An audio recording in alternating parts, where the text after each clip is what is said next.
जय श्रीकृष्ण, दंडवत प्रणाम. जय शिवराय, जय स्वराज, जय स्वदेशी. मित्रांनो, प्राथमिक चिकित्सा म्हणजेच आपलं स्वयंपाकघर या सूत्रावरती माझा खूप दृढ विश्वास आहे. आज त्याच संदर्भामध्ये एका अशा व्याधीच्या बाबतीत आपण चर्चा करणार आहोत, ज्या व्याधीचं नाव आहे एन्झायटी. अत्याधिक तणाव, इतका तणाव. काही लोक सारा दिवसभर तणावामध्ये जगत असतात.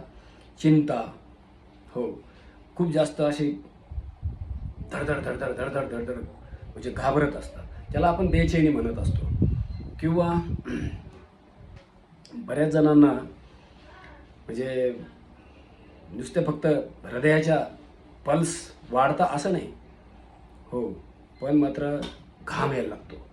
अत्याधिक खूप घाम येतो आणि घाम येतोच, पण झोप बी लागत नाही, ध्यानही लागत नाही आणि खूप चिडचिड होती त्यांची. इतकी चिडचिड होती आणि मग त्याचा परिणाम असा होतो का त्यांचा ओव्हर थिंकिंग खूप जास्त. तर बघा, काय करायचं आहे असो,